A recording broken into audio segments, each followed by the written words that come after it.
Bienvenidos todos y todas. Les saludamos al nombre del Instituto de Estudios Peruanos, Centro de Investigación en Ciencias Sociales, fundado en 1964 y enfocado en realizar estudios sobre los problemas sociales del Perú y América Latina desde perspectivas interdisciplinarias y plurales. Agradecemos su asistencia y participación en el Seminario Internacional Perú y América Latina en tiempos de pandemia, desigualdades, salud pública y poder.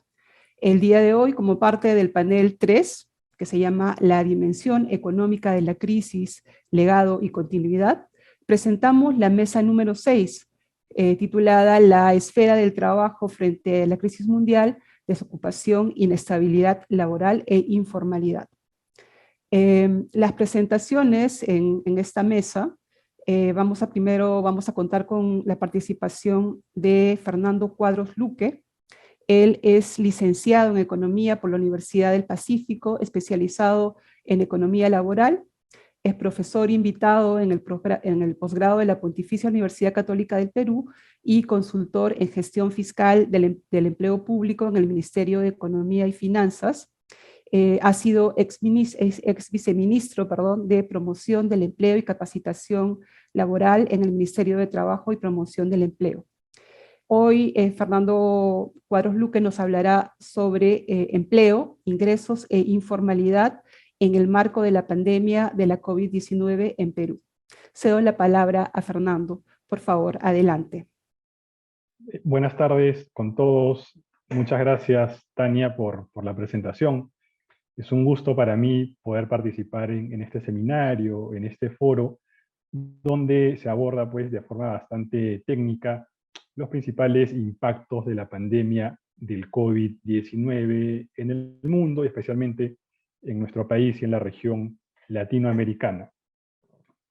En lo que a mí respecta, me toca hablar fundamentalmente sobre el principal impacto de esta pandemia del COVID-19 en el mercado laboral peruano. Y hay que señalar pues, que ha sido uno de los segmentos, uno de los sectores más afectados, más golpeados por esta pandemia. Es importante tener en cuenta que en el punto más álgido de la pandemia, en el año 2020, el Producto Bruto Interno en el país cayó más de 11%, lo cual redundó también en una reducción significativa del empleo de todo tipo en nuestro país. Vimos, por ejemplo, que se perdieron casi 7 millones de empleos en total en el año 2020, repito, en el punto más complejo de la pandemia. Y evidentemente esta reducción en el empleo trajo efectos negativos también en el nivel de ingresos de los trabajadores en nuestro país. Entrando un poco más a detalle, podemos ver que de estos casi 7 millones de empleos que se perdieron, a nivel nacional, 3 millones aproximadamente eran empleos adecuados, en el sentido de que cubrían al menos el 50% de la canasta básica familiar con los ingresos generados a través de ellos. Pero también se perdieron cerca de 1 millón de empleos formales en el sector privado, empleos registrados en planilla y con acceso a derechos laborales de forma integral. Entonces, hubo 1 millón de trabajadores pues, formales que se quedaron de un día para el otro también sin la posibilidad de acceder a un ingreso laboral.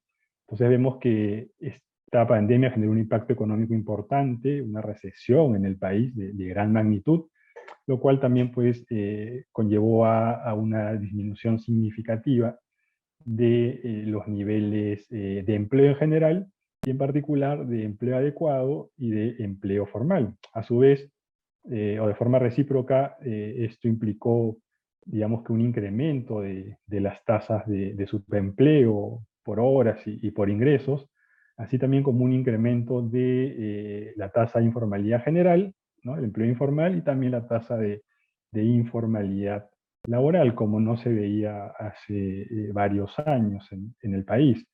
Entonces, claramente hubo un importante golpe en el empleo a nivel nacional, en las distintas categorías de empleo, y también en el nivel de ingresos, ¿no? En algún momento la masa salarial en el país llegó a caer en alrededor del 30%, una caída significativa de los ingresos nominales, sobre todo en el año 2020, ¿no? Ingresos promedio, en todas las categorías ocupacionales, ¿no? Eso hay que decirlo.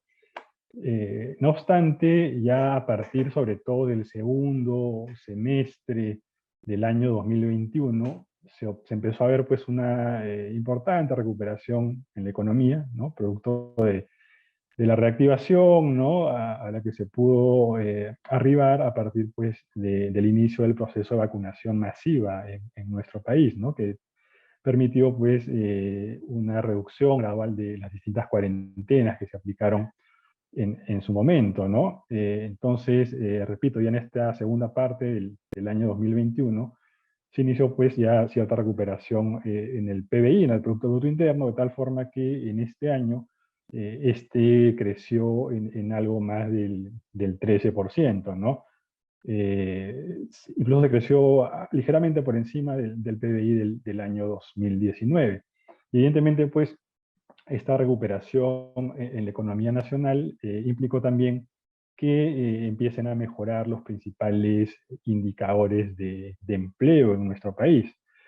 A la fecha ya, digamos que prácticamente se ha recuperado todo el empleo que se perdió en el año 2020, ¿no? A nivel de toda la población ocupada, ya tenemos prácticamente el mismo nivel de trabajadores que en el año 2019, ¿no? Hablo de trabajadores dependientes, independientes, formales, informales, sector privado, sector público y demás, ¿no? La cifra agregada de empleo en nuestro país.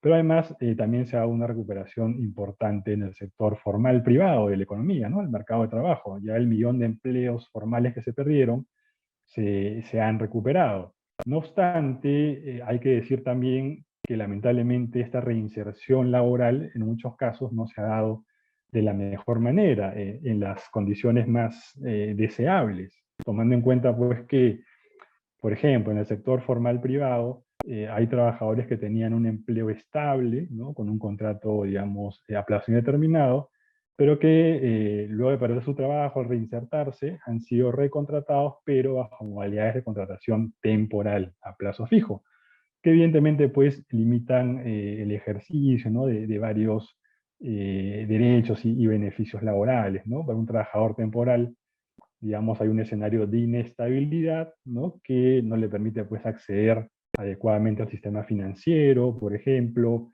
no le permite, digamos, ser sujeto de inversión para su capacitación laboral por parte de las empresas, ¿no? En la práctica, y también limita pues su poder de negociación, ¿no? De tal forma que pueda acceder a mejores remuneraciones y mejores condiciones de trabajo en general.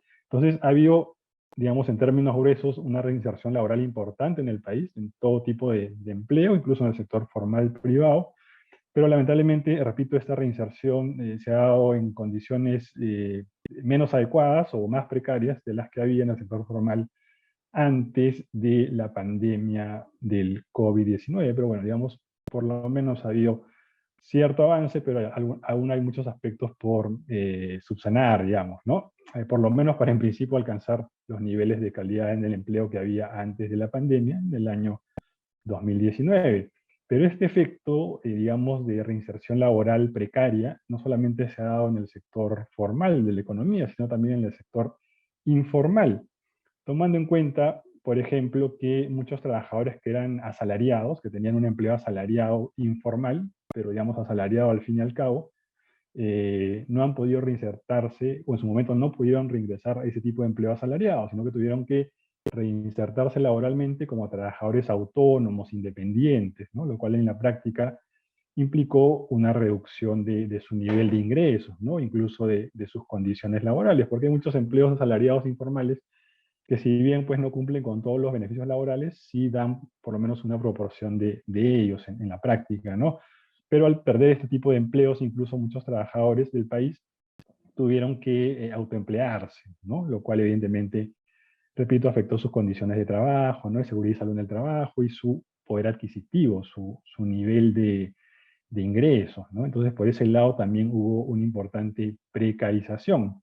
A pesar de que ya en meses más recientes también ha habido, digamos, un incremento del nivel de trabajadores asalariados, ¿no? La cantidad de trabajadores asalariados a niveles cercanos a los del año 2019, persiste pues el problema de que los ingresos promedio y la masa salarial todavía se encuentran por debajo del observado antes de la pandemia, ¿no? Lo cual ha redundado pues en que si bien se ha venido reduciendo el nivel de subempleo por ingresos en el país, este todavía está por encima de lo registrado en la época prepandemia, ¿no? Lo mismo con la informalidad general, global, y la informalidad laboral, ¿no? Que es un componente de esta informalidad global. La informalidad se incrementó de forma importante el año 2020 y ha tenido cierta reducción en el año 2021, pero todavía bastante por encima de lo observado en años anteriores a la pandemia. Entonces, lo que se puede decir es que, digamos, de alguna manera, en resumen, que hubo un impacto significativo en el mercado de trabajo en términos de pérdida de empleo, y que luego, en la etapa de reactivación de la economía, se ha recuperado el empleo en general y el empleo formal en particular.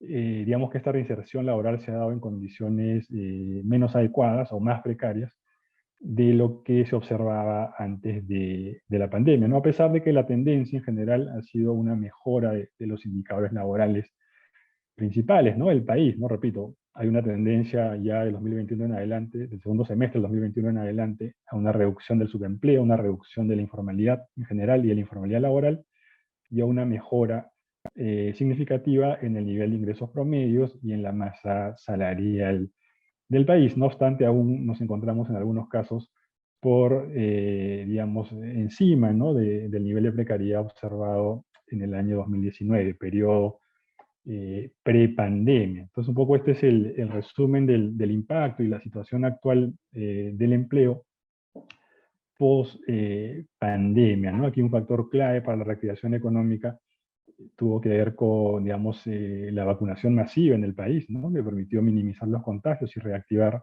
muchas ramas de la economía, pero también hay que resaltar, pues, digamos, la política fiscal y la política monetaria que se implementó en su momento, que, bueno, sin duda tuvo algunos errores, pero que también contribuyó, pues, a que el impacto negativo de esta pandemia sea menor, ¿no? En el caso de la política fiscal, vía el otorgamiento de determinados bonos, ¿no? Que tuvieron muchos problemas en la entrega, sobre todo en la distribución, pero que, bueno, de alguna manera contribuyeron a aliviar la situación de la población más afectada por la pandemia.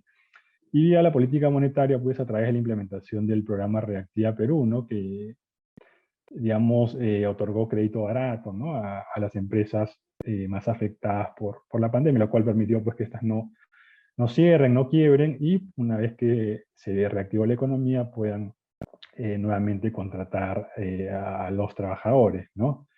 No obstante ello, la pandemia también nos deja de lección que hay muchos mecanismos de protección social en el Perú que no funcionaron de la mejor manera. Bueno, ya conocemos los problemas estructurales de la salud y de la educación, ¿no? Tanto pública como privada en el país, ¿no? Salvo excepciones. Pero ahora también nos dimos cuenta de que no contábamos con un real mecanismo de protección contra el desempleo, ¿no? en el país. De hecho, el Perú no cuenta todavía con un seguro de desempleo, ¿no? En ese aspecto está a la cola, incluso respecto a la región latinoamericana, ¿no? Tenemos un aspecto ahí por subsanar, ¿no? Por mejorar. Es, creo, fundamental diseñar un mecanismo de protección social para periodos de desempleo.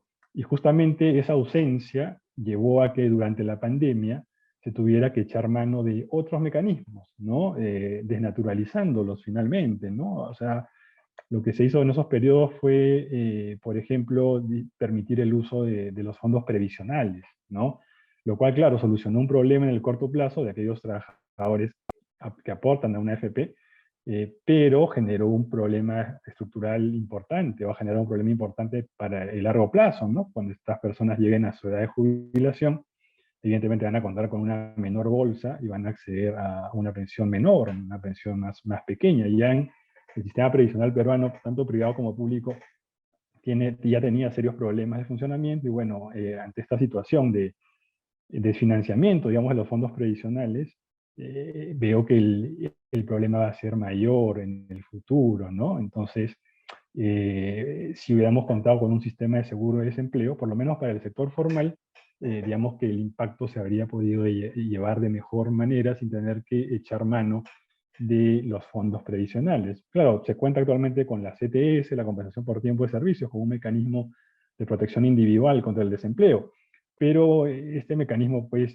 no tiene la lógica de un seguro de desempleo y se concentra básicamente en los trabajadores de mayores ingresos, ¿no? Y ya en años previos se había venido liberalizando el uso de estos fondos de CTS, por lo que al momento de la pandemia la cantidad disponible era pequeña, ¿no? Era exigua y tampoco es que haya apoyado demasiado, ¿no? De hecho, durante la pandemia se implementó la denominada suspensión perfecta de labores, que permitía mantener el vínculo laboral de las empresas con sus trabajadores, pero sin que ellos tengan que laborar durante la pandemia y sin pagarles sus remuneraciones, claro.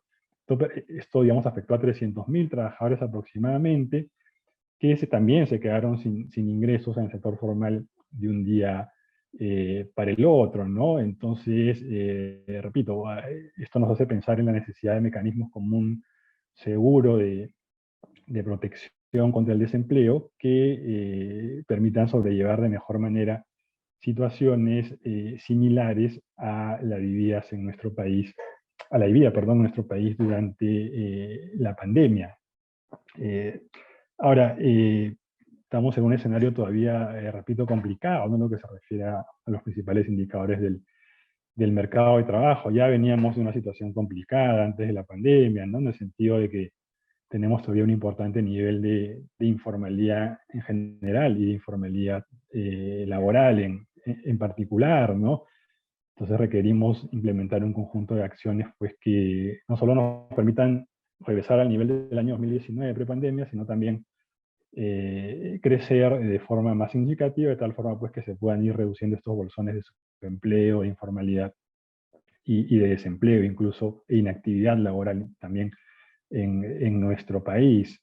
Y en esa línea, creo yo, ¿no? Desde el plano laboral, además de este mecanismo que se debería desarrollar en materia de protección contra el desempleo, es importante también implementar una reforma laboral integral, ¿no? Deberíamos contar con una nueva ley general del trabajo, o en realidad una primera ley general del trabajo, que vaya en la línea pues, de adaptarse a la modernidad y de promover la generación de empleo formal, pero no solamente formal, sino también empleo productivo y de calidad, ¿no? Hay que recordar que incluso en la formalidad también hay precariedad laboral muchas veces, ¿no? Hay que tomar en cuenta que 2 de cada 3 trabajadores formales del sector privado tiene un contrato temporal, ¿no? Tiene inestabilidad en su puesto de trabajo. Y eso genera los efectos que ya mencioné al inicio de mi presentación, efectos colaterales negativos, tanto para la empresa como para los trabajadores, finalmente, ¿no?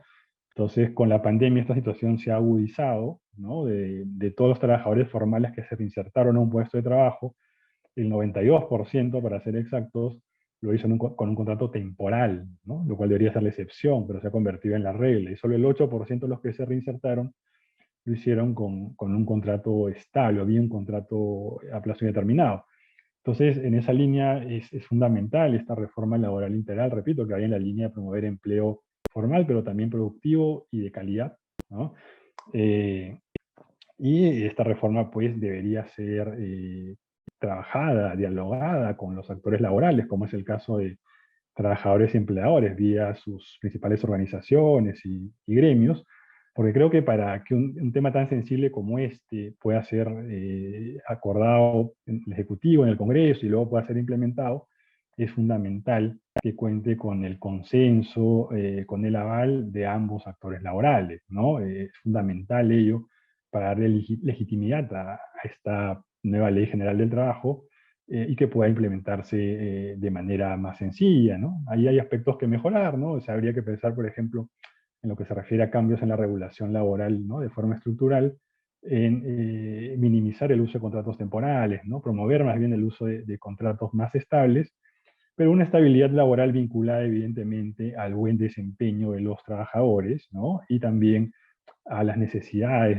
económicas o de contratación laboral por parte de las empresas, ¿no? Tiene que haber un equilibrio ahí entre la estabilidad en el trabajo y los requerimientos de contratación o de despido de las empresas, ¿no? Siempre basándose evidentemente pues en criterios objetivos, ¿no? Creo que eso va a contribuir a que poco a poco ya dejemos de pensar en competir, ¿no? Como país vía mano de obra barata, ¿no? En el plano laboral, y más bien ya vayamos por el camino de competir a través de políticas públicas que promuevan el incremento de la productividad del país y los distintos segmentos empresariales, ¿no? Vía, por ejemplo, políticas que faciliten el acceso a financiamiento formal y más barato para las empresas, sobre todo para las MIPES, acceso a innovaciones tecnológicas, mejor maquinaria y equipo, mejores procesos de producción, acceso a incentivos para la capacitación laboral de los trabajadores, la mejora del capital humano, probablemente incentivos tributarios, pero bien focalizados, ¿no? Y acogimiento temporal. Habría que pensar también en simplificar la parte administrativa de los procesos de formalización, ¿no? Promover el acceso a nuevos mercados, los encadenamientos productivos, eh, invertir en infraestructura productiva, ¿no? Eso es fundamental para el desarrollo del país, para mejorar su competitividad de forma sostenible, ¿no? Hay que mejorar la inversión pública y privada también, ¿no? En puertos, aeropuertos, caminos, carreteras y demás, ¿no? Eso es fundamental para el desarrollo del país, ¿no? Entonces creo que esta reforma laboral que planteo, ¿no? Una forma integral, tocado algunos temas nada más, debería ir en esta línea, ¿no? Ya dejar de lado la política de la mano de obra barata y más bien ir por el camino serio del crecimiento de la productividad del país, ¿no? Evidentemente, perdón, esto tendría que ir de la mano con reformas en el ámbito de la educación, ¿no? Y de la salud, ¿no? Que son dos aspectos fundamentales para que un trabajador pueda ser realmente productivo, ¿no? De forma sostenida, ¿no? Son varias reformas que se tienen que dar. Una de ellas es la laboral, a la que habría que sumar también la previsional, ¿no? Tenemos dos sistemas previsionales que funcionan cada uno por su lado, ¿no? Cada uno tiene sus falencias. Creo que habría que pensar en integrarlos, ¿no? Para aprovechar las virtudes de cada uno de ellos y comenzar a minimizar los problemas que tienen en cuanto a su funcionamiento, ¿no? En general. Entonces, yo creo que deberíamos apuntar en ese camino, ¿no? Vía esta reforma que es fundamental y que, repito, tendría que ser dialogada y consensuada con el Ejecutivo, ¿no? Y los distintos actores laborales, fundamentalmente trabajadores y empleadores. Y pensar también en el otro gran segmento del mercado de trabajo peruano, que es el de los trabajadores independientes, ¿no? Hay que recordar que los asalariados en el Perú representan solo la mitad de la preocupada. La otra mitad está compuesta por trabajadores autónomos, independientes y trabajadores familiares, ¿no? A los cuales no se aplican pues las reglas laborales, ¿no? No les corresponde seguir la regulación laboral, ¿no? Entonces ahí hay que pensar también en un conjunto de políticas que fomenten el desarrollo pues, de estos segmentos autónomos, por lo menos de los más productivos, los que tienen más potencial, de tal forma que puedan crecer también y a la larga generar mayor empleo asalariado. Evidentemente hay un grupo de autónomos, los más precarios, que van a depender del crecimiento de otros sectores, ¿no? Vía la generación de empleo asalariado, para insertarse de una forma más adecuada al mercado de trabajo. Bueno, ya estoy con el tiempo ajustado, creo que me queda un minuto aproximadamente. Y finalmente, para cerrar, creo que debemos hacer pues una especie de mea culpa, ¿no? De los aspectos que han fallado, ¿no? En el país, ¿no? En la política pública, que se han, digamos, observado, ¿no? Fallas que se han observado durante la pandemia, ¿no? Y hay que empezar a trabajar este conjunto de reformas estructurales en diversos planos, ¿no? En lo que respecta a mí y a la mesa, ¿no? En el plano laboral fundamentalmente, para que realmente sentemos las bases para no solamente un crecimiento, sino también un desarrollo de la sociedad, ¿no? Y de nuestro país en general. Entonces, con ello concluyo mi primera intervención, ¿no? En esta mesa. Agradezco nuevamente por la invitación. Sí, es un gusto para mí poder participar. Muchas gracias y quedo a disposición para las siguientes rondas. Muchas gracias, Fernando, por tu presentación. Ahora damos lugar a la segunda presentación de esta mesa. Contaremos con la participación de Roxana Barrantes. Ella es economista de la Pontificia Universidad Católica del Perú y PhD por la Universidad de Illinois en Urbana-Champaign. Actualmente es profesora principal del Departamento de Economía, directora de la Maestría de Economía, presidenta del Consejo Directivo de la Escuela de Gobierno y Políticas Públicas de la Pontificia Universidad Católica del Perú e investigadora principal del Instituto de Estudios Peruanos. Ahora Rosana Braches nos hablará sobre plataformas digitales y nuevas modalidades de trabajo durante la crisis. Cedo la palabra entonces a Roxana, por favor, adelante.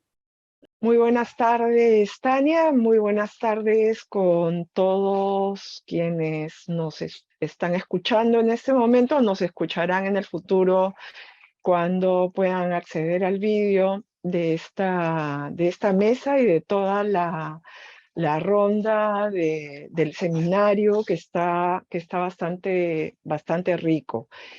El título me daba cuenta justo hoy que terminaba de preparar la presentación que paso a compartir ahora y que yo esperaría que me confirmen que pueden mirar. Podía hacernos pensar que teníamos un tema alrededor de las plataformas digitales, ¿no? Y que la presentación iba a tener que ver con los temas de Uber, Rappi, etcétera, y en realidad no.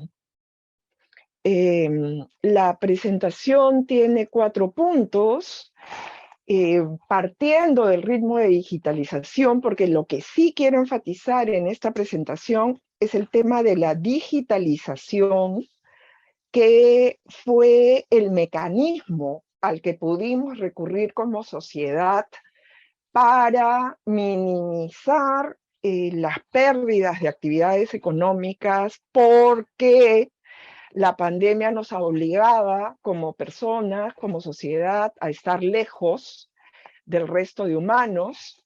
Entonces, quiero partir del ritmo de digitalización en el que andábamos en el Perú, combinar esta discusión con el tema de las relaciones de trabajo, pensando en la necesidad de repensar las relaciones de trabajo.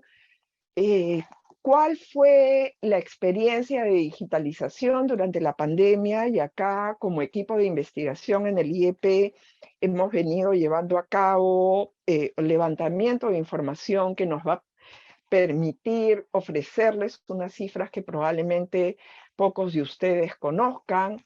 Y finalmente, retomando un tuit que compartió Raúl Hernández Asensio el día lunes sobre el tema de los aprendizajes y la pandemia, etcétera, ¿cuánto de lo que hemos aprendido durante la pandemia parecería que ha quedado borrado de las discusiones de políticas públicas, de nuestra propia práctica cotidiana, etcétera, etcétera?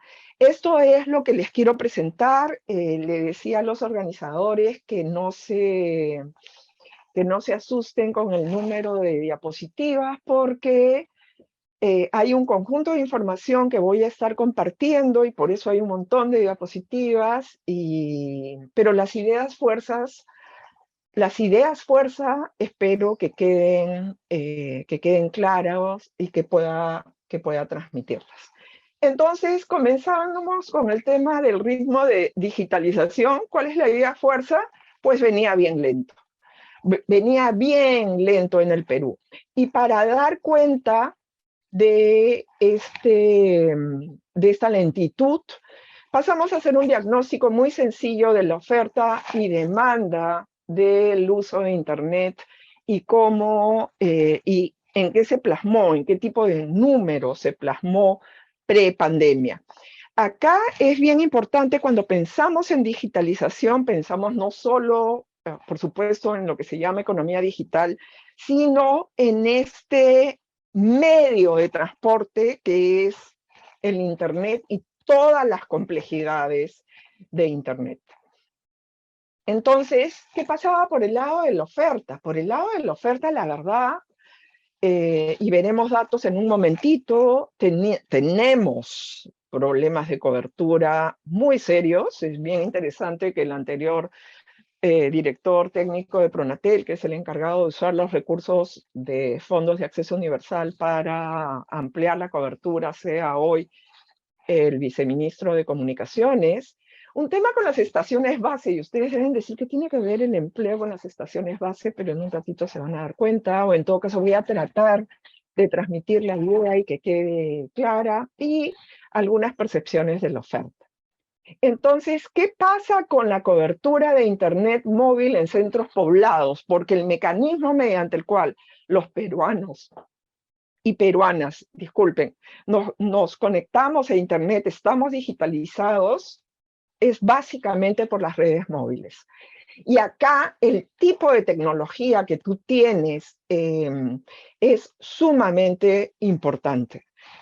En zonas urbanas, efectivamente, el rojo les indica el número de centros poblados que no tienen ninguna cobertura. Por supuesto, en zonas urbanas esto es muy chiquito, pero existe. O sea, hay zonas denominadas urbanas en el Perú que hoy, en el 2020, al inicio de la pandemia, no tenían ninguna cobertura. Ya en las áreas rurales, pues es a nivel de 59% de centros poblados. Y claro, uno dice, ay, pero es poca gente, pero son peruanos que tienen el derecho de estar conectados. Cobertura de 2G o 3G que te da velocidades de Internet muy limitadas, inclusive cuando entras estás manejando y entras a una zona de 3G, ahí te puedes quedar, son las que predominan en las áreas rurales, ¿no?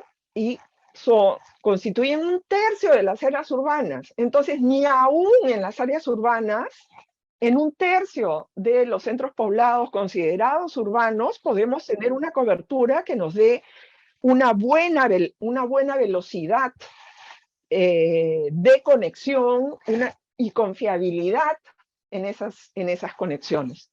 4G, por supuesto, predomina en las áreas urbanas y eso tiene sentido por el lado comercial porque ahí están las rentabilidades, mientras que en el área rural el 4G es el que te permite conexiones rápidas, conexiones confiables, pero que también te afectan el bolsillo.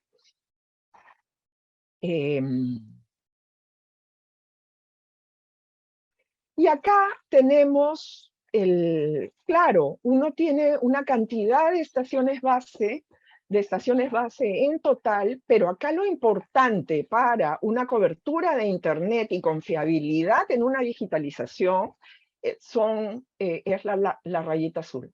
Y esa todavía está muy, muy limitada. ¿Qué pasa con la demanda? En la demanda vemos el uso de Internet, los cambios en el uso y las razones que impiden usar Internet. Cambios en el 2022, y esto es resultado de las encuestas que hemos podido aplicar en el marco de una investigación que estamos realizando en el IEP sobre qué pasó con la digitalización en la pandemia y si fue o no un mecanismo de mitigar estos efectos de la pandemia o aliviar o hacer la pandemia y todos sus efectos más llevaderos.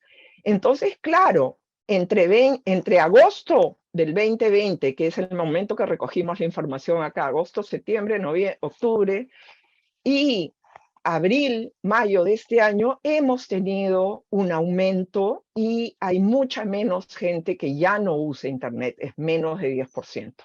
Esto tiene el mismo nivel de representatividad a nivel nacional de las encuestas del IEP, por si acaso, y esto me parece que es también importante.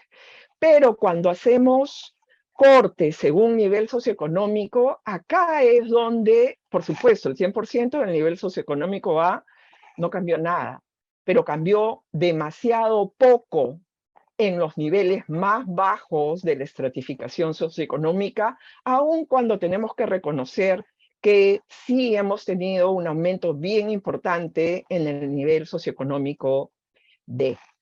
¿Qué pasa según género? Este es uno de los datos más interesantes, es que si bien había una brecha, previamente a la pandemia nos ha acelerado y eliminado esta brecha según género, y acá notar que solo estamos hablando del cisgénero. Según edad, acá nosotros hubiéramos querido que la brecha para los adultos mayores pudiera superarse un poco más, pero acá tenemos todavía una tarea en políticas públicas. Hemos llegado a 91% para adultos, las juventudes 96%, pero los adultos mayores recién al nivel de 81%. Cambios en el uso de Internet según actividades. En el lado izquierdo, no sé si ustedes lo tienen del lado derecho, esto pasaba en el 2020. Lo uso para fines educativos, mensajería, entretenimiento, trabajo remoto a distancia. En el 2022, el gran aumento es con fines educativos e igual en trámites con el Estado. Y esto nos tendría que llamar un poquito la atención, ¿no? A la luz del comentario de Fernando también de cómo se pudo implementar la política de bonos. ¿Cuáles son las razones que la gente dice que le impide usar más el Internet? Y acá, en el 2022, la conexión a Internet es muy lenta. ¿Recuerdan el gráfico con el 2G, 3G? Y ustedes decían, ¿y esto qué tiene que ver con el empleo? Si mi mayor uso está por el lado laboral o el lado educativo, y resulta que estoy a niveles de 2G o 3G, efectivamente es muy lento, ¿no? Ha bajado muchísimo, y esto es bastante llamativo, las personas que dicen que les falta, que no encuentran información interesante. Y sí, a mí me parece muy interesante la gente que está preocupada por la calidad, por lo que significa en términos de seguridad o en términos de la protección de sus datos, pero nos tiene que llamar la atención todavía que Internet siga siendo considerado muy caro. Vamos al punto 2. ¿Qué pasa con las relaciones de trabajo? Ya lo ha comentado Fernando, vamos a ver qué dato nuevo les puedo compartir.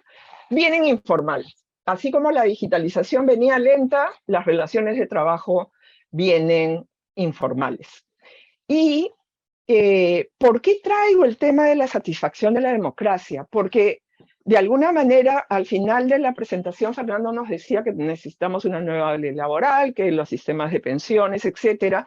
Pero mientras sigamos viendo laboral y pensiones como elementos separados de lo que es el contrato social, que delega el poder de los ciudadanos a sus representantes en poder ejecutivo y poder legislativo, esta insatisfacción con la democracia va a seguir estando a los niveles de casi 4 de cada 5 peruanos insatisfechos con la democracia. No funciona un contrato social que, como le escuché hace un par de días a Santiago Levy, que es uno de los líderes en pensar las reformas de los sistemas de protección social, es como que tú te compres un contrato de seguros y te digan, mire, ¿sabe qué? Su contrato de seguros va a funcionar si usted se enferma el lunes, el jueves y el sábado. Pero si se enferma el martes, no. ¿Por qué? Porque estamos haciendo depender las coberturas de la seguridad social, tanto a nivel de salud como a nivel de pensiones, vulnerabilidad en la vejez, del régimen laboral. Y uno de los datos, por lo menos para México, que a mí se me quedó muy grabado, es que en toda la vida útil de una persona, yo sé que esto debe sonar feo, pero en toda la vida laboral de una persona, en promedio en México, que es una economía muy parecida a la nuestra, solo 40% del tiempo de todos los años han sido trabajados en condiciones de formalidad. Y eso es así, no hay forma de ahorrar para un sistema de pensiones, y además van a haber momentos cuando tu familia está cubierta por el sistema de salud y momentos donde no. momentos donde tienes que hipotecar tu casa o organizar actividades para recolectar fondos y poder estar cubierto. Voy a pasar esta diapositiva rápidamente. Esto es el INEI, y es bien interesante. Esto parece una sopa de letras, pero no es una sopa de letras, es lo que pasa en nuestro país, donde tenemos estas interacciones formal e informal, y donde seguimos pensando en, y Fernando, yo sé que esto no te va directamente, pero en ley del trabajo, y en las condiciones laborales, cuando lo que tendríamos que pensar es en condiciones de ciudadanía para reducir vulnerabilidades. ¿Cuál es la composición del empleo? Esto es de 2013 a 2021. Empleo informal dentro del sector informal es lo que predomina. Y miren, para Perú, en nuestra patria, casi 20%. Lo interesante es que podemos tener empleo informal fuera del mismo sector informal, y de ahí lo interesante del gráfico del INEI, ¿no? Donde tenemos todas estas combinaciones, casi un conjunto de importantes combinaciones. ¿Qué pasa con el empleo informal en la región? Tenemos Perú a un nivel de 68%, Colombia parecido, Ecuador parecido. Algo está pasando en la región que tenemos que corregir, y corregirlo dejando de pensar de la misma manera que seguimos pensando la protección de salud y de pensiones. Por supuesto, cuanto mayor informalidad tienes, definida como está definida en la actualidad, menores niveles de productividad del país. Estos son nuestros resultados de nuestra encuesta, donde nuevamente sector socioeconómico E, agosto 2020, nunca ha utilizado Internet para trabajo remoto. Y esos son los trabajos de baja productividad, son la venta de caramelos en una esquina, que efectivamente no necesita Internet, pero que te repliega a tipos de actividades que te alejan de los sectores formales o los sectores de mayor productividad y de mejores posibilidades de ingreso. Tenemos mejoras nuevamente por el lado de género, y por supuesto aumentos en el uso de Internet para el trabajo remoto. Esto es agosto 2020. Y estos datos ya provienen de la Encuesta Nacional de Hogares y nos están dando el elemento que comentaba Raúl Hernández Asensio a inicios del seminario. Pues parecería que nos hemos olvidado de las posibilidades de hacer trabajo remoto o teletrabajo, porque al cuarto trimestre del año pasado ya estábamos prácticamente recuperando niveles previos a pandemia.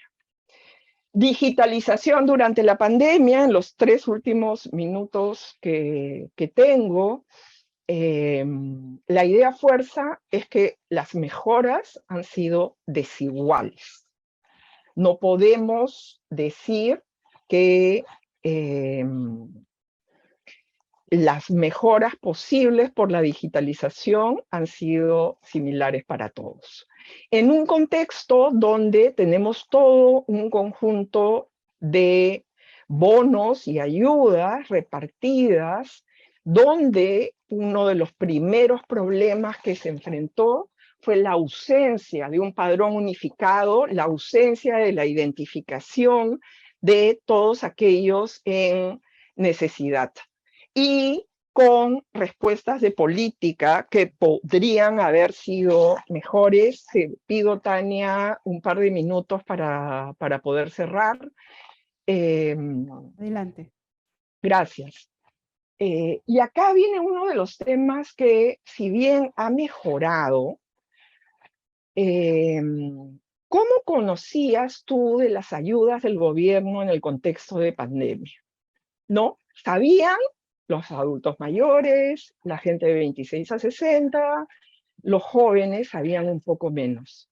Y ahí uno de los temas que investigamos fue, bueno, por nivel socioeconómico, interesante estos niveles, por encima del 85% por todos los niveles socioeconómicos, pero ¿cuáles fueron los canales de información? Yo recuerdo mucho y recuerdo con un poco de reclamo a las autoridades. Las autoridades se decían, entra a la página web y entérate. Discúlpame, la gente se enteraba por radio y televisión, jóvenes, adultos y más los adultos mayores.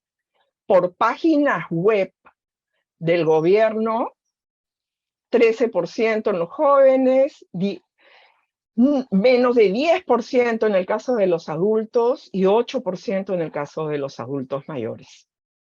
¿No? Entonces, todas estas dificultades de la digitalización se trasladaron, se tradujeron en una información deficiente en el momento que necesitamos utilizar los canales digitales como único medio para intercambiar información, porque no tenemos ni siquiera implementada la televisión digital terrestre que nos permitiría interactividad.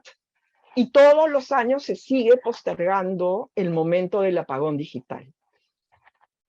Según nivel socioeconómico, nuevamente, familiares y amigos, las redes sociales, que eran precisamente no las redes sociales Facebook, WhatsApp, sino a través de tus amistades, que era precisamente lo que un control de pandemia te recomendaba evitar.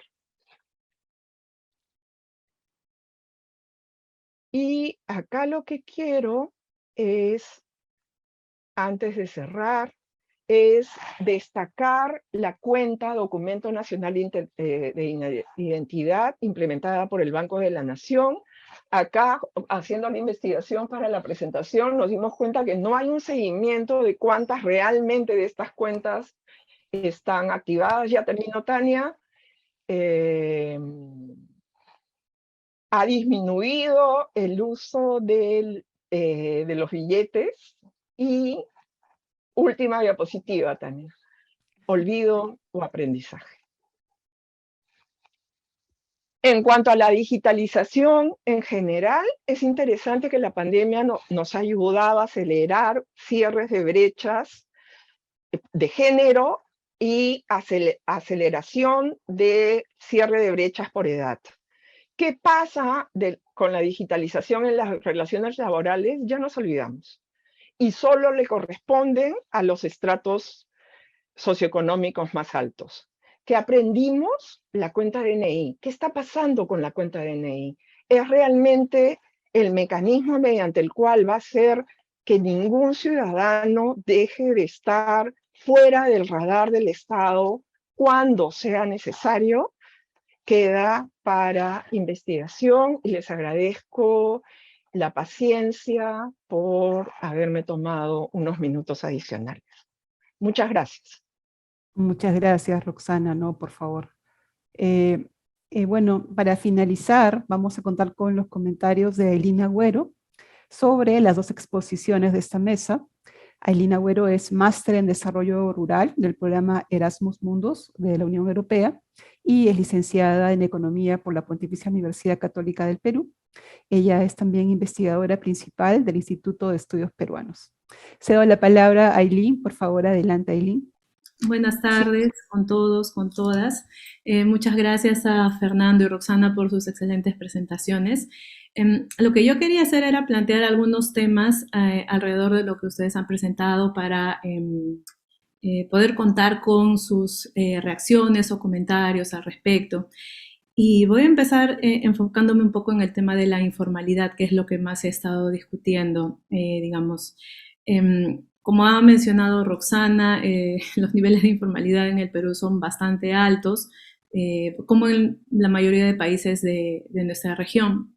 Sin embargo, un aspecto que se destaca en los diversos estudios es que esto puede ser visto, bueno, que el tema de que en el Perú haya habido un importante crecimiento económico a comparación de los otros países de la región. Se menciona que más o menos entre el año 2000 y 2019 el ingreso per cápita prácticamente se ha duplicado. Sin embargo, esto puede ser considerado como una oportunidad perdida, ya que esto no se ha traducido, digamos, en contar con una economía más formal. Entonces, eso es un importante debate, ¿no? También quería traer un poco lo que mencionó Roxana hablar un poquito más sobre lo que mencionó Santiago Levy recientemente, sobre cómo es este tema de que toda la construcción que se hace respecto a la protección social gira en torno a las categorías de formal e informal, ¿no? Entonces, si es que yo puedo acceder a una pensión, esto va a depender de que si soy un trabajador asalariado y si es que estoy en una empresa que cumple con la ley. Mi acceso también al sistema de salud va a depender de mi estatus laboral. Y bueno, aquí está detrás, que ya han comentado también, el tema de tener sistemas de salud paralelos. O sea, si yo tengo un trabajo formal, me pueden atender por e-salud. Si no lo tengo, por el SIS. Y el Estado atendiendo a la misma persona por diferentes sistemas. Entonces ahí también hay una problemática detrás. Entonces, hay este tema de que se asocia los beneficios sociales al estatus del trabajador asalariado de una empresa, ¿no? Sin embargo, lo que tenemos que aspirar es que la protección social sea universal, que abarque especialmente a las poblaciones más vulnerables, que son quienes se han visto más afectados en la pandemia. Ha habido toda esta serie de medidas que ha presentado Roxana. Sin embargo, no sabemos con certeza a cuántos informales se ha podido atender, a cuántos informales se ha podido llegar. Hay investigaciones especializadas en el comercio ambulatorio, por ejemplo, donde se ha visto que ha habido ahí un montón de problemas en cuanto a la pérdida de capital, al endeudamiento, hambre, mayor vulnerabilidad también para las mujeres, entre otros. Otro tema que quería traer es también cuán costosa es la informalidad para el país. Y esto está asociado a que precisamente las poblaciones más vulnerables son quienes se ven obligadas a trabajar en condiciones de inestabilidad y precariedad, como mencionaba Fernando, ¿no? Y ahora, bueno, actualmente las condiciones son aún más precarias, ¿no? Entonces, prácticamente el trabajo formal es un privilegio de los sectores más acomodados, mientras que para los pobres pensar en la posibilidad de tener un trabajo formal, bueno, pues son casi inexistentes. Bueno, como mencionaba hace un momento, también la informalidad está bastante vinculada con los retos en términos de género.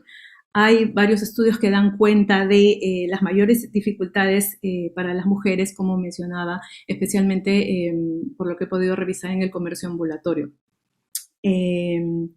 Y bueno, también porque nos resulta costoso, también lo han comentado ustedes, ¿no? La pérdida de productividad que está asociada a la informalidad. Un tema adicional sería, que también ya lo han venido mencionando, es lo de la institucionalidad en torno a la informalidad.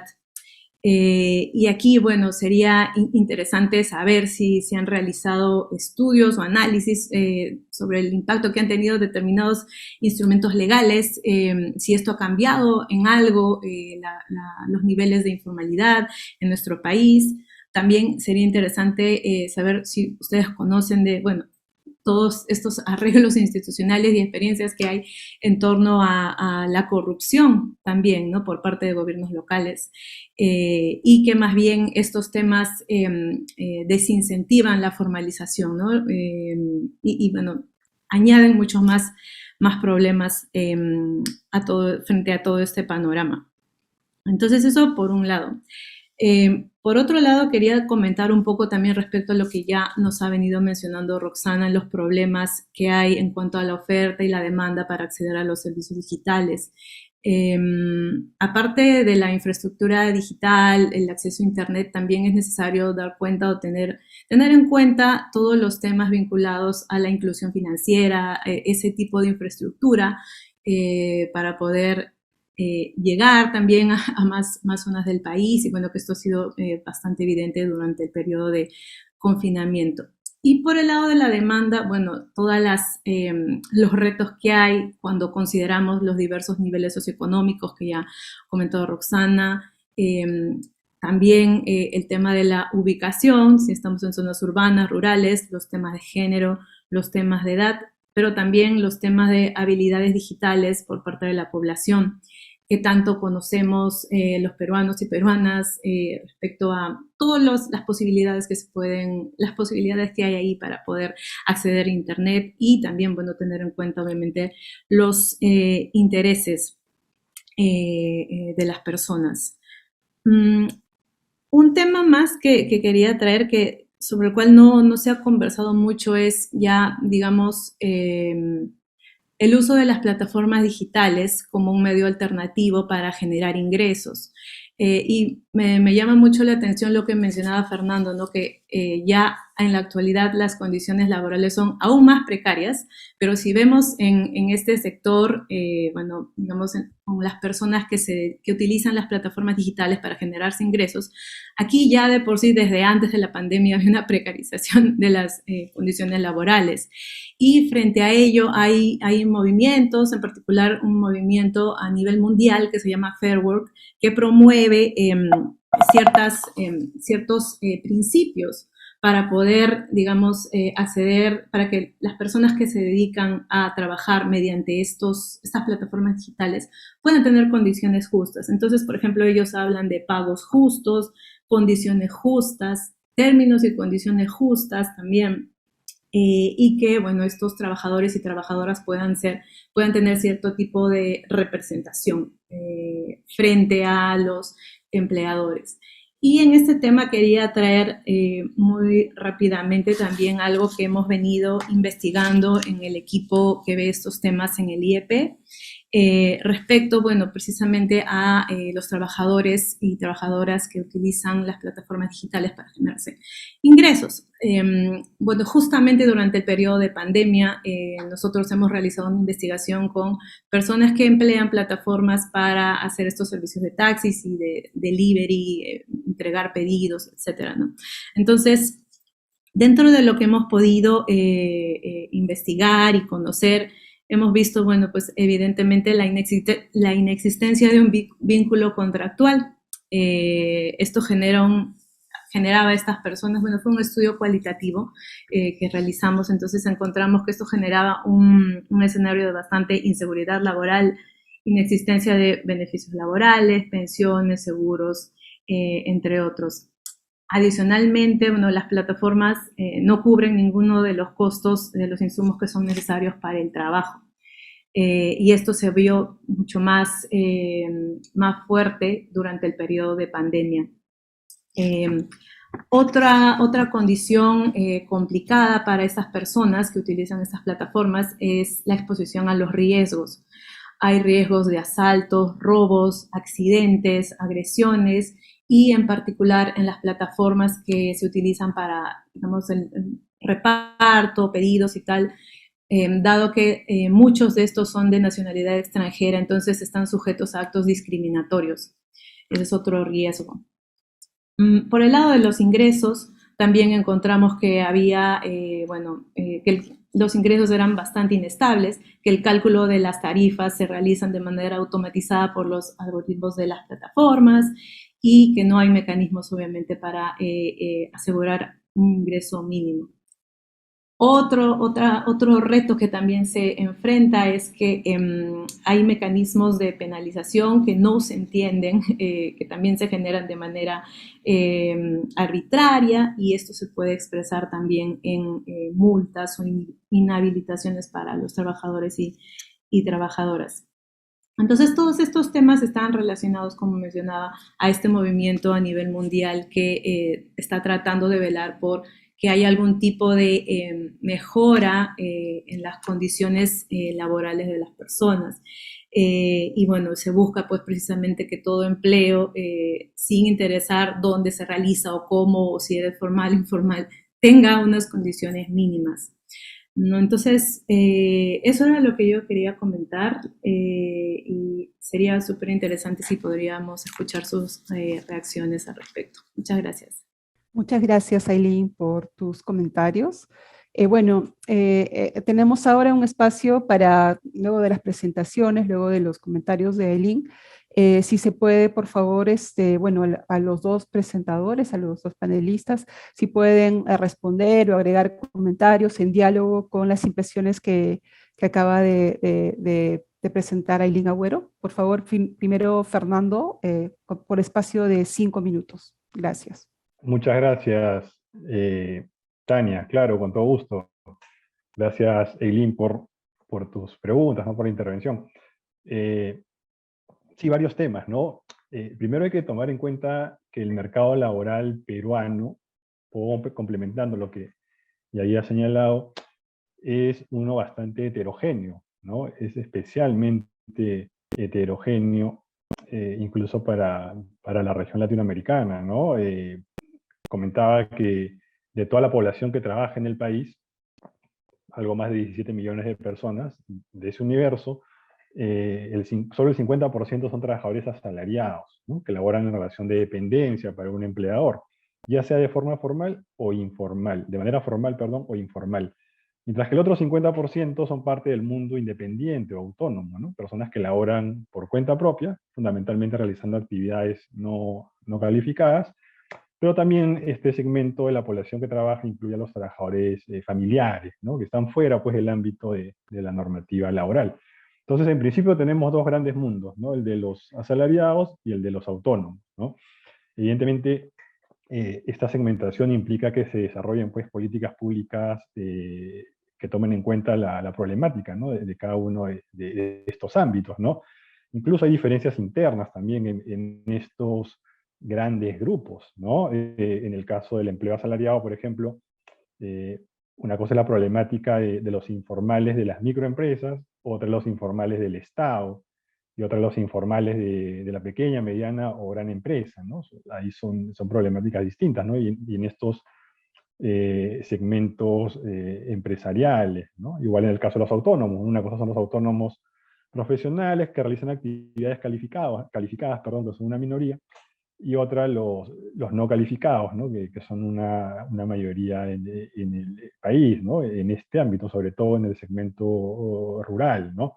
Entonces es importante tener clara esta diferenciación, ¿no? Para, digamos, partir de diagnósticos adecuados, segmentados, que permitan diseñar políticas públicas para, digamos, solucionar las distintas problemáticas que se presentan en este mercado de trabajo bastante heterogéneo, ¿no? Ahora, efectivamente, ¿no? En el Perú hay un nivel de informalidad general, ¿no? O global, que se mueve alrededor del 70%, pero hay que tomar en cuenta que de este 70% de informalidad global, un tercio es informalidad laboral propiamente dicha, es decir, personas que deberían estar declaradas en planilla, pero que no lo están en la práctica, y 2/3 en realidad es informalidad tributaria, ¿no? El grueso del problema de la informalidad en el Perú no es laboral, es tributario, ¿no? Básicamente hablamos de esta informalidad tributaria en los segmentos autónomos de la población, ¿no? Fundamentalmente, ¿no? Y también en segmentos microempresariales. Entonces, eso hay que tenerlo claro, ¿no? La heterogeneidad del mercado de trabajo peruano, con condiciones distintas, y esta distribución de la informalidad, ¿no? 1/3 laboral y 2/3 tributaria, ¿no? Entonces, ahí hay que hacer un análisis bastante acucioso para poder, pues, diseñar políticas públicas adecuadas, ¿no? Ahora, incluso es importante señalar que durante la fase de expansión económica del país, que fue el 2005 hasta antes de la pandemia, la tasa de informalidad laboral propiamente dicha, ¿no? El porcentaje de asalariados no declarados en planilla, se redujo de forma significativa, en 15 puntos porcentuales aproximadamente, ¿no? Es una reducción importante. Entonces la informalidad laboral sí se ha venido reduciendo en los últimos años, pre-pandemia, pero básicamente como consecuencia del crecimiento económico del país, ¿no? Lamentablemente ese impulso dado por la economía nacional para la formalización del ámbito asalariado, por lo menos, no estuvo acompañado de políticas públicas, como comentaba, que vayan en la línea de incentivar el crecimiento de la productividad, ¿no? Sobre todo en los segmentos de menores dimensiones en la economía, ¿no?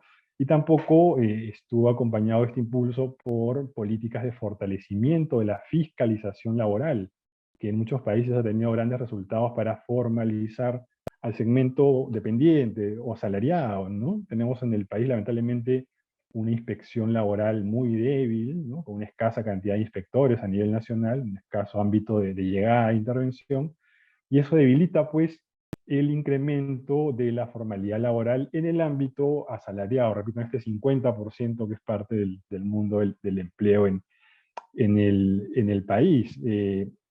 Según algunas estimaciones que realicé, más o menos hay un 40% de asalariados privados informales que son parte de empresas que actualmente tienen la capacidad de formalizarlos, ¿no? Pero que no lo hacen debido a que la probabilidad de que les llegue la inspección laboral es bastante baja, ¿no? Por esta problemática que señalo, ¿no? Entonces, ante esa baja probabilidad, muchas empresas con capacidad de formalización se la juegan y no formalizan a sus trabajadores, ¿no? Porque saben que es difícil, pues, que les llegue la inspección laboral o la fiscalización laboral. Entonces es un conjunto de aspectos que deberían implementarse y complementarse para reducir la informalidad en general y la laboral en particular, ¿no?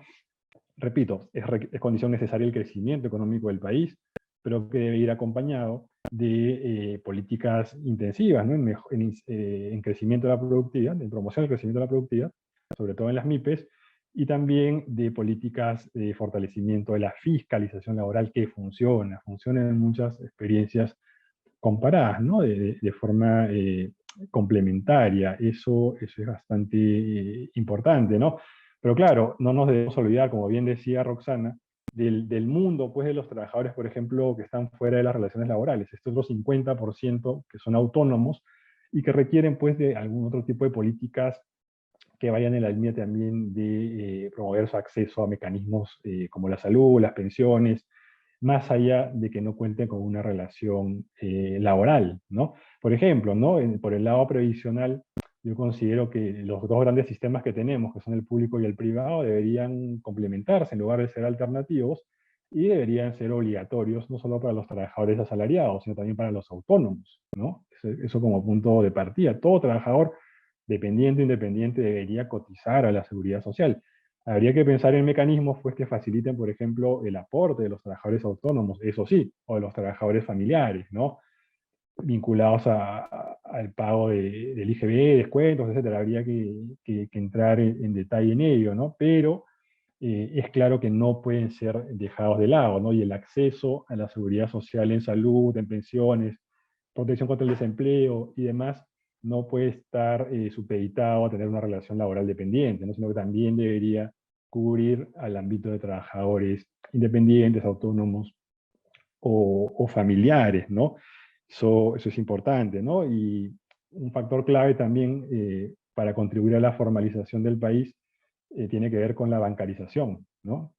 Lo mencionaba Roxana, la bancarización es fundamental, ¿no? Para ayudar a identificar, ¿no? A los trabajadores, los pagos que se le hacen a los trabajadores y reducir los niveles de la informalidad, incluso dentro de la formalidad, porque muchas veces pasa que en el sector formal se paga en planilla determinado monto, pero a la mano se paga un complemento, ¿no? Para que no sea sujeto, pues, de aportes a la seguridad social y demás, ¿no? Entonces creo que la bancarización ayudaría mucho a reducir en general la informalidad, pero también en específico esta parcial informalidad dentro de la formalidad en nuestro país. Pero claro, sin duda que no podemos limitarnos al mundo asalariado, ¿no?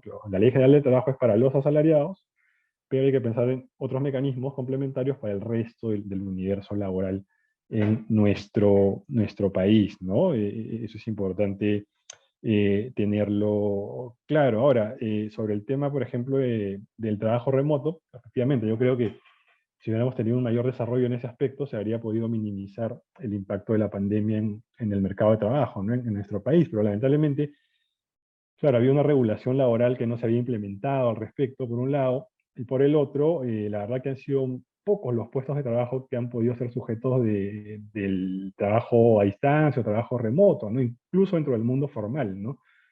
Ahí revisaba las estadísticas del Ministerio de Trabajo, ¿no? A partir de su planilla electrónica, y la verdad que aquellos trabajadores que han laborado a distancia durante la pandemia han sido una minoría, repito, incluso dentro del sector formal, ¿no? Debido a diversas razones, ya muchas de ellas las ha mencionado con bastante claridad Roxana, ¿no?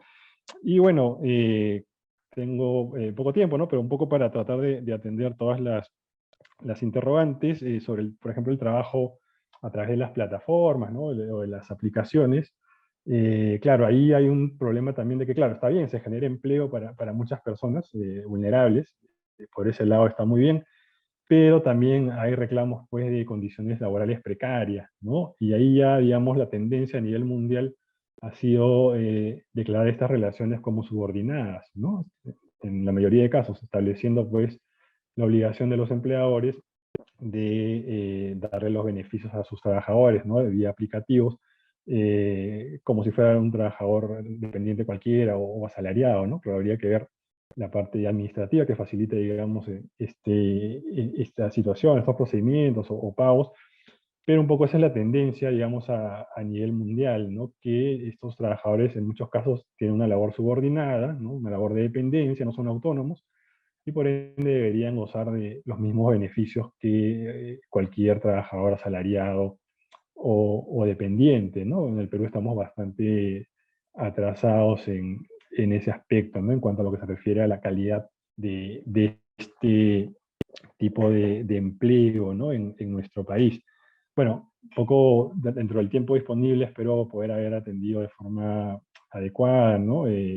Las consultas que planteó Eileen. Muchas gracias. Muchas gracias, Fernando. Bueno, voy a aprovechar para insertar una pregunta a la mitad, antes de que empiece Roxana, porque esta pregunta ha llegado cuando estaba interviniendo Fernando, y dice más o menos de esta forma, la voy a leer como está planteada. Dice, buenas tardes, tengo esta pregunta. ¿Qué hacer para dejar de ser un país informal y qué se ha aprendido en esta pandemia? ¿Dónde llegamos a ubicar a los nuevos emprendedores en la nueva realidad? Es una pregunta de Lenin Illich. Gracias. Adelante, Roxana, por favor. Muchas gracias, Aileen, por tus comentarios.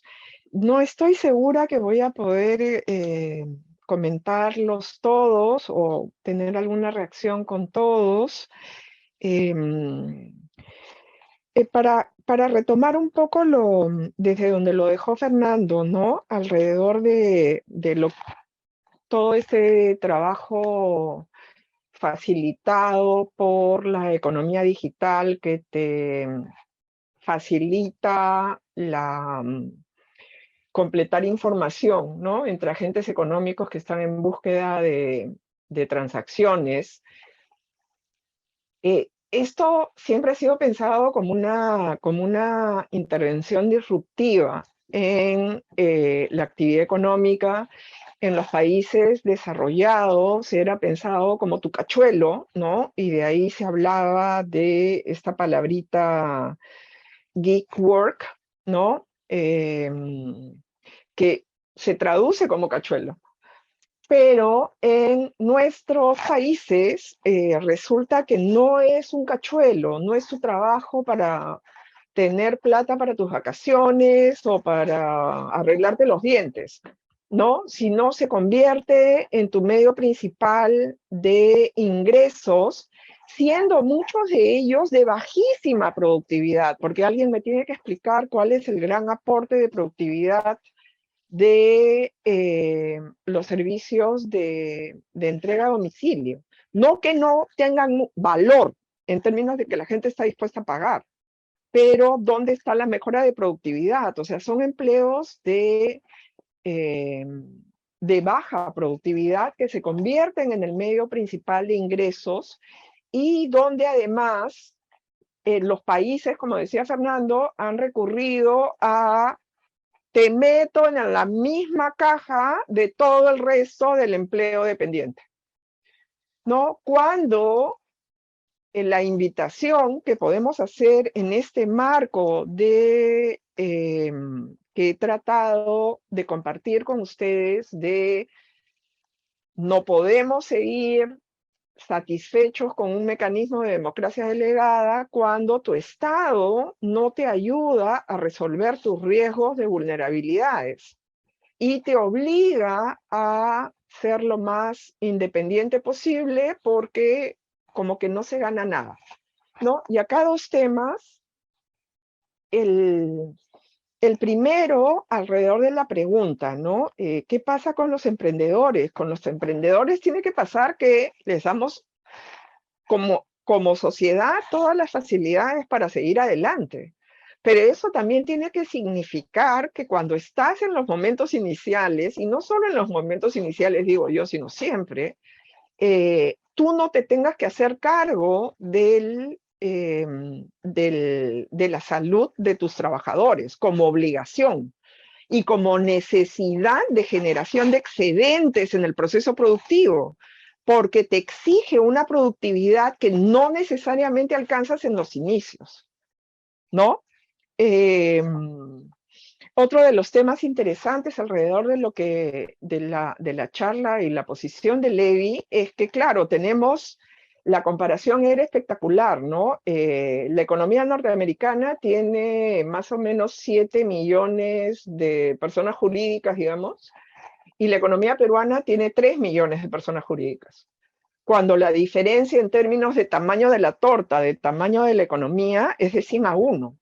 O sea, hay algo que hace que tengamos muchos emprendimientos, pero que cuando esperaríamos que empiecen a crecer y empiecen a consolidarse, resulta que le cae todo el régimen tributario de la mediana empresa y colapsa, ¿no? Y volvemos a este círculo vicioso de la baja productividad. ¿Cómo pasar a ser un país más formal? Flexibilizando un conjunto de las restricciones y generando y demandando y financiando que nuestra salud y nuestras pensiones dependan de un mecanismo más universal y más general de provisión de ingresos, porque la mayor parte de las empresas son empresas chicas, no son los millonarios que están teniendo un conjunto de excedentes y que por eso tienen que hacerse cargo de sus trabajadores.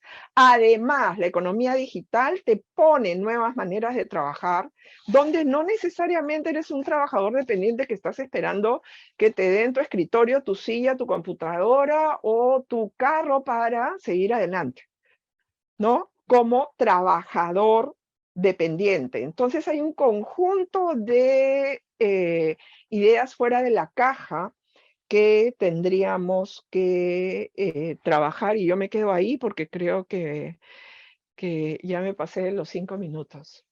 Muchas gracias. No, está bien.